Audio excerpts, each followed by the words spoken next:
Bonjour, excusez-moi de vous déranger. Je m'appelle Laurent, je fais un petit reportage. Et je cherche justement des jeunes. Donc c'est parfait. D'accord? Alors pour commencer, je vais quand même vous dédommager parce que c'est les nouveaux billets d'1 million d'euros. Ils ne sont pas encore sortis, mais je les ai eus en avant-première. Vous les garderez en souvenir. D'accord? Ça c'est pour vous. Alors voilà, en fait, la question elle est très simple. Aujourd'hui, on parle de tout. On parle de politique, de football, de guerre, de pollution, on est bien d'accord. Mais il y a une chose dont on ne nous parle jamais. C'est qu'un jour ou l'autre, on va mourir. Et même si je vous souhaite de vivre jusqu'à 120 ans en très bonne santé, je ne peux pas vous garantir 5 minutes. Alors à votre avis, qu'est-ce qui va se passer après, une fois qu'on est mort? Est-ce que vous avez une croyance particulière? Oui. Alors vous croyez quoi, vous? Je suis catholique. D'accord, et qu'est-ce qu'ils croient les catholiques? Qu'est-ce qui se passe quand un catholique meurt? Ça dépend. D'accord, ben oui, dites. Il va au purgatoire et s'il refuse, il va en enfer. D'accord, et vous, vous avez une croyance particulière? Vous êtes... Alors vous êtes musulmane, qu'est-ce qu'ils croient les musulmans quand ils meurent? Qu'est-ce qui se passe? Si on a fait des bonnes actions, on va au paradis. D'accord, et vous, vous avez une religion? Pas du tout. Vous n'avez pas de religion du tout? Non. C'est-à-dire? Je suis athée. Athée, non, vous ne pouvez pas être athée. Parce que pour être athée, il faut avoir la connaissance absolue. Ah oui, non, mais... Donc vous n'êtes pas athée. Voyez, mais vous n'avez pas de religion, c'est très bien, ok. Alors, une fois qu'on est mort, effectivement, on va être jugé par rapport au bien, au mal qu'on a fait. D'accord? La question donc, c'est de savoir comment est-ce qu'on sait si on fait du bien ou du mal. C'est la conscience, c'est mon cours de philo. Ça, c'est bien, la conscience, oui, elle vous parle. Et d'ailleurs, si vous ne l'écoutez pas, la conscience, après, elle ne vous parle plus. Mais Dieu est juste et donc il nous a donné une loi. Et cette loi-là, c'est les 10 commandements. C'est la loi de Moussa. On est bien d'accord? Vous avez dit que vous ne croyez pas en Dieu. Pourtant, c'est très facile de prouver que Dieu existe. Vous prenez n'importe quel objet. Prenez par exemple le téléphone. D'accord? La preuve même qu'il y a quelqu'un qui a fabriqué ce téléphone, qui l'a pensé, qui l'a mis au point. Elle est là devant nous, la preuve. C'est le téléphone lui-même. Imaginez, je vous dise, vous voyez ce téléphone, en fait, il s'est fait tout seul au cours des années. Le plastique s'est fondu, s'est formé, la ferraille par-dessous, toute l'électricité à l'intérieur, ça a évolué, c'est devenu un téléphone avec lequel je peux parler à ma famille quand ils sont loin. Vous allez me rire au nez. Puisqu'il y a une création, il y a forcément un créateur. Maintenant, quand vous regardez la complexité de l'univers, les animaux, les papillons, le corps humain, puisqu'il y a une création, il y a forcément un créateur. Maintenant, il ne faut pas mélanger le créateur et la religion. Parce que la religion, c'est effectivement des hommes qui mettent la main sur d'autres hommes pour leur faire faire ce qu'ils veulent, pour les dominer. D'accord? Et tout le monde fait pareil, suivant les religions. Hein, je veux dire, tous les musulmans font pareil, tous les catholiques font pareil, voilà, ok? Il ne faut pas mélanger. Vous avez bien compris, puisqu'il y a une création, il y a forcément un créateur. Et c'est ce créateur qui a fait toutes ces lois. Les lois physiques, elles existent. La loi de la pesanteur, elle existe. La loi de l'aérodynamique, elle existe. On est bien d'accord? Puisqu'il y a des lois, il y a forcément une intelligence qui les a mises au point, ces lois. C'est la logique même. Vous savez, l'homme, on a tendance à tout compliquer. Mais en fait, Dieu, c'est très simple. Regardez un papillon, il y a forcément un créateur, parce que c'est une machine parfaite. La poule, regardez les poules. Vous connaissez les poules? Vous avez remarqué comme c'est bête une poule, hein? Mais je vais vous dire une chose. Tous les soirs, vous lui donnez quelque chose de différent à manger. Et tous les matins, elle va vous donner ce paquet complètement hermétique avec le même œuf dedans. Est-ce qu'on est plus intelligent que la poule? On est incapable de faire ce qu'elle fait la poule. Vous voyez? Et c'est une machine parfaite. Regardez la vache. Elle mange de l'herbe verte qu'on ne peut pas manger. Et elle nous fait du lait blanc qu'on peut boire et qui nous sert à grandir. Mais franchement, c'est réglé comme une horloge, toutes ces machines. C'est parfait. Alors qu'une explosion ou un Big Bang ou tout ça, ça ne peut créer que du chaos. Vous voyez ce que je veux dire? Puisque tout marche parfaitement comme une horloge, il y a forcément un horloger. Et cet horloger, il a fait des lois, dont une loi morale. Et cette loi morale, elle détermine si on est quelqu'un de bien ou on est quelqu'un de pas bien. Et la loi morale, elle dit, tu ne mentiras pas. Est-ce que vous avez déjà menti? Comment on appelle quelqu'un qui a menti? Un menteur. Et attention, je ne vous juge pas, parce que alors moi j'ai lamentablement échoué au test, hein, donc croyez pas que je suis mieux que vous. Hein. Est-ce que vous avez déjà pris quelque chose qui n'est pas à vous? Peu importe la valeur. Vous avez jamais téléchargé de la musique illégalement sur Internet? Eh, oui ou non? À partir de YouTube, ouais. Eh oui, non, mais elle n'est pas à vous la musique. Le vol, c'est pas une question de quantité. Vous voyez, c'est une action, c'est un acte. On peut prendre je sais pas moi, n'importe quoi, une feuille de papier qui n'est pas à nous, c'est du vol. Est-ce que vous avez toujours obéi à vos parents? Non. Alors? On essaye, hein. Non, mais vous voyez pourquoi elle est fantastique cette loi et pourquoi elle est merveilleuse? Parce que justement, elle ferme la bouche à tout le monde. Il n'y a pas un homme qui pourra dire qu'il a accompli la loi. Et c'est pour ça aussi qu'on ne peut pas se juger les uns les autres. Parce qu'on est tous pareils. Bah, qui n'a jamais, Comme vous dites, qui n'a jamais menti, on est tous pareils. Devant Dieu, on est tous coupables. C'est pour ça que le monde, il tourne pas rond. Souvent, on me dit, oui, mais si Dieu existe, pourquoi il y a tant de misère sur le monde? Mais en fait, ça ne veut pas dire que Dieu n'existe pas, ça veut dire qu'on a un problème avec Dieu. C'est pas pareil.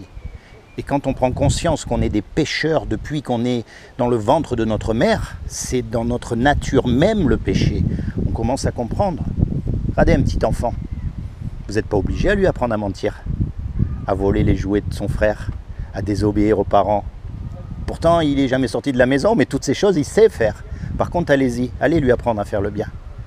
Allez lui apprendre à donner son jouet gentiment à son petit frère. Vous allez voir comment ça va crier. Allez lui apprendre à obéir aux parents comme c'est difficile. Voyez, le péché, il est en nous et c'est ce qui nous sépare de Dieu. Donc le jour où on meurt, on va être jugé par rapport à cette loi-là. Quelle que soit la religion où on est. Et si on est jugé par rapport à cette loi-là, vous allez être coupable ou innocent? Bah, ça dépend si on a fait des bonnes actions. Bien sûr qu'on fera toujours des choses mal, mais on va quand même en faire. Très bonne observation. Alors imaginez tous les deux, on va cambrioler une banque. D'accord? Et avec l'argent de la banque, on donne aux pauvres, on donne aux gens qui n'ont pas d'argent, on aide quelqu'un qui n'a pas à manger. D'accord? On fait du tas de bien autour.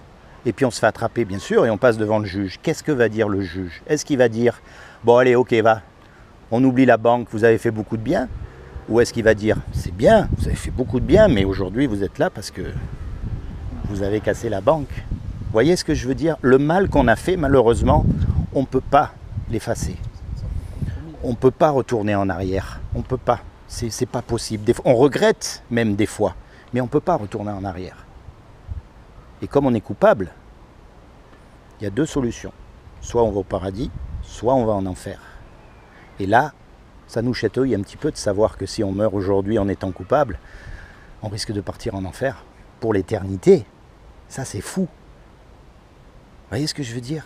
C'est les conséquences du péché. Dieu est obligé d'appliquer la loi, sinon il ne serait pas juste. Un juste juge, il est obligé d'appliquer la loi, pareil pour tout le monde. Vous, il ne peut pas vous laisser passer et moi me condamner, ça ne serait pas juste, on est d'accord? Donc comme on est tous coupables, on mérite tous d'aller en enfer. Maintenant, je vais vous dire une chose, parce qu'il y a quand même une bonne nouvelle là-dedans. C'est Dieu qui nous a créés. Et un créateur, il aime sa création. Un musicien, il aime la musique qu'il fait. Une cuisinière, elle aime la cuisine qu'elle cuisine, on est d'accord? Quelqu'un qui fait quelque chose, il aime ce qu'il fait, c'est logique. Eh bien Dieu, c'est pareil. Comme c'est lui qui a tout créé, il aime sa création. Il nous aime et il ne veut pas qu'on soit condamné. Il ne veut pas qu'on aille en enfer. Donc il a fait quelque chose pour que vous et moi, malgré qu'on soit coupables, on puisse éviter d'aller en enfer. Est-ce que vous savez ce qu'il a fait? Il a envoyé Jésus. Peut-être. Et vous? Vous ne savez pas, de toute façon vous n'avez pas de religion. Et vous? Et les prophètes? Alors je vais vous dire, comme il n'y a aucun homme qui est parfait et qui a respecté la loi, ça on est d'accord, eh bien il est descendu lui-même sur terre. Et il a pris une forme humaine. Il s'est revêtu avec un corps qui est Jésus. C'est pour ça qu'on l'appelle le Fils de Dieu. Pas parce qu'il a eu des relations intimes avec Marie, parce que Dieu... Non mais attendez, justement je vous explique. Dieu, c'est un esprit. Il ne peut pas avoir de relation avec une femme. On est bien d'accord. Vous savez comment on appelle les musulmans? Les fils du désert. On est d'accord? Le désert ne peut pas avoir de fils. C'est une image. Eh bien là, c'est pareil. Quand on dit le Fils de Dieu, ce n'est pas le Fils au sens humain du terme. Il n'y a pas eu de relation sexuelle avec une femme. D'accord? Il n'y a pas eu ça. C'est parce que c'est Dieu lui-même Et en général, le fils, il représente le père. Je représente mon père, j'ai toutes les caractéristiques de mon père, même si je suis différent. Vous voyez ce que je veux dire? Ça fait partie de l'humanité, c'est comme ça. Ok? Donc il a dit, quiconque croit que ce que j'ai fait à la croix, c'est-à-dire qu'il est mort pour nous, il s'est sacrifié pour nous, Dieu lui-même, tout simplement parce qu'il n'y a que lui qui est parfait. Il n'y a que Dieu qui est parfait, il n'y a que lui qui peut pardonner les péchés. Il n'y a aucun homme. Donc, il est descendu sur terre, il a pris une forme humaine et il a dit, quiconque croit que Jésus est le Fils de Dieu et qu'il est ressuscité des morts, il aura la vie éternelle à mes côtés. Mais ça ne suffit pas ça. Ah ben c'est très bien, non mais vous allez voir à la fin, vous allez comprendre. Le but, c'est pas de me croire aveuglément. Jésus, pour nous, c'est un prophète, mais il n'est pas le Fils de Dieu. Vous avez vu comment vous dites « pour nous ». Et moi, je suis là pour que vous disiez « pour moi ». La religion, elle va vous faire dire « pour nous », tous ensemble. On est une communauté quand même. Oui, mais à un moment donné, si vous voulez la clé dans toute cette histoire, comme je vous ai dit, les démons y croient. Donc il y a quelque chose qui fait, si on croit, ça ne suffit pas. C'est ce qu'on appelle la repentance. Et repentance, ça veut dire de se tourner vers Dieu. Et en gros, ce que ça veut dire de se tourner vers Dieu, l'essence même de la repentance, ça veut dire qu'à partir d'aujourd'hui, moi je ne cherche pas à vous envoyer dans une église ou dans une secte ou dans une organisation, ce n'est pas mon but. Mais quand vous êtes tout seul, pas comme les hypocrites devant tout le monde, quand vous êtes tout seul, vous commencez à vous rapprocher de Dieu, à lui parler. Vous lui dites, écoutez, moi je suis musulmane, et nous on croit ça. Est-ce que je suis dans l'erreur ou pas? Vous voyez ce que je veux dire? Vous commencez à communier avec lui, avec ce que vous avez dans votre cœur. Parce que vous êtes unique aux yeux de Dieu, il n'y en a pas deux comme vous. Et ça, depuis que la terre, elle existe, il n'y en a jamais eu deux comme vous. Et ça montre que ce que Dieu cherche, c'est une relation personnelle avec vous. Parce que vous êtes passé par des endroits où je ne suis pas passé. Vous avez subi des injustices que je n'ai pas subies. Vous avez eu des joies aussi que je n'ai pas eues. Et vice-versa, on a eu des chemins différents. Dieu veut une relation personnelle avec vous. Il veut vous parler à vous, personnellement. Vous n'êtes pas juste un numéro. Vous n'êtes pas juste un robot. Vous êtes quelqu'un d'exceptionnel à ses yeux. Vous vous rendez compte, le Dieu Tout-Puissant qui a tout créé, qui descend sur terre, mourir à votre place sur la croix pour que vous soyez sauvés. Mais c'est une histoire de fou. Alors qu'il pourrait faire ça et tout arrêter. Seulement, il ne nous a pas fait robots. Il a voulu nous donner la liberté de l'aimer ou pas. C'est comme quand on a des enfants, quand ils arrivent à l'adolescence, c'est la pagaille. Mais on ne va pas les enchaîner. On leur dit ce qu'il faut faire. Fais ça, c'est mieux. Fais pas ça, c'est pas bien. Ils n'écoutent pas. Bon, ben écoute, tu vas te brûler, c'est pas grave. Mais on ne va pas les enchaîner, on ne peut pas les forcer. On est d'accord? Eh bien, Dieu, c'est pareil avec les hommes et les femmes. Il leur dit ce qu'il faut faire, maintenant libre à eux d'écouter ou pas.